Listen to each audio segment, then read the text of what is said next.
भारत सरकार ने सीएए कायदा लागू करने का नोटिफिकेशन जारी किया है और नागरिकता संशोधन अधिनियम सीएए के तहत 31 दिसंबर 2014 से पहले भारत में बसे बांग्लादेश, पाकिस्तान और अफगानिस्तान से आए हिंदू, सिख, जैन, बौद्ध, पारसी और ईसाइयों सहित प्रताड़ना झेल चुके गैर मुस्लिम प्रवासियों को भारतीय नागरिकता देना है।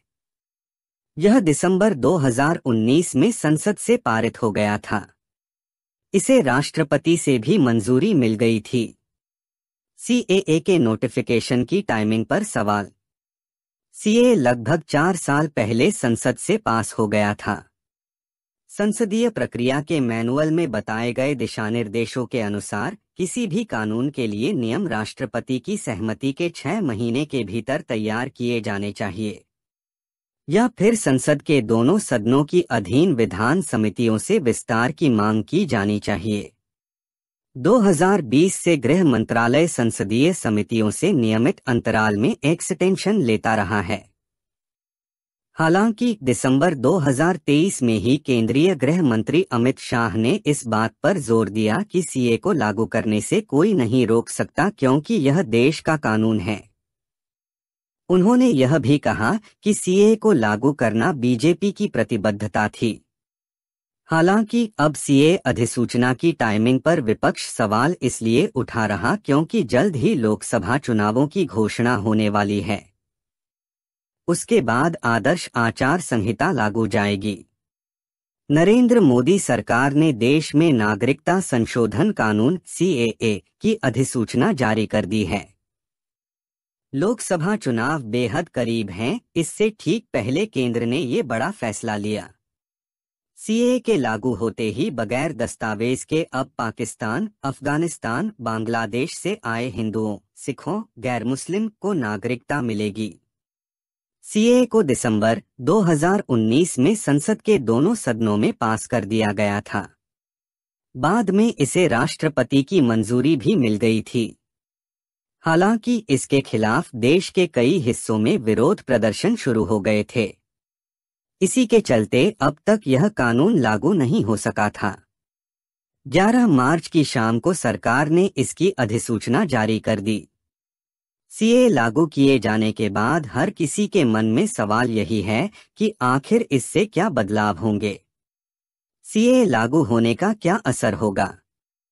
सीएए के नियम जारी हो जाने के बाद केंद्र सरकार 31 दिसंबर 2014 तक भारत आए बांग्लादेश, पाकिस्तान और अफगानिस्तान के प्रताड़ित गैर मुस्लिम प्रवासियों, हिंदू, सिख, जैन, बौद्ध, पारसी और ईसाई को भारतीय नागरिकता देना शुरू कर देगी।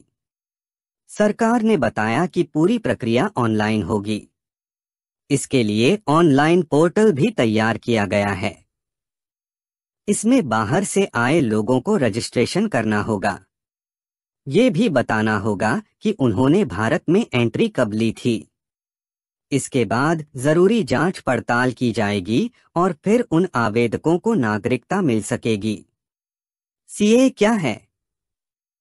नागरिकता संशोधन अधिनियम सीएए का उद्देश्य धार्मिक उत्पीड़न के कारण भारत में शरण लेने वाले व्यक्तियों की रक्षा करना है। यह उन्हें अवैध माइग्रेशन की कार्रवाई के खिलाफ एक ढाल प्रदान करता है। सीएए में अफगानिस्तान, बांग्लादेश और पाकिस्तान से आए हिंदू, सिख, बौद्ध, जैन, पारसी और क्रिश्चियन धर्मों के प्रवासियों के लिए नागरिकता के नियम को आसान बनाया गया है। पहले किसी व्यक्ति को भारत की नागरिकता हासिल करने के लिए कम से कम पिछले 11 साल से यहाँ रहना अनिवार्य था। इस नियम को आसान बनाकर नागरिकता हासिल करने की अवधि को 1 साल से लेकर 6 साल किया गया है। आसान शब्दों में कहा जाए तो भारत के 3 पड़ोसी देश पाकिस्तान, अफगानिस्तान और बांग्लादेश से आए गैर मुस्लिम प्रवासियों को नागरिकता देने के नियम को आसान बनाया गया है। सीएए पर विपक्ष क्यों उठा रहा है सवाल? सीएए के नियमों को लेकर देश के प्रमुख विपक्षी दल सवाल खड़े करते रहे हैं।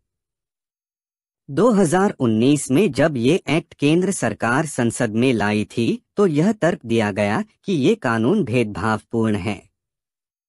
यह मुसलमानों को टारगेट करता है, जो देश की आबादी का लगभग 15% हैं।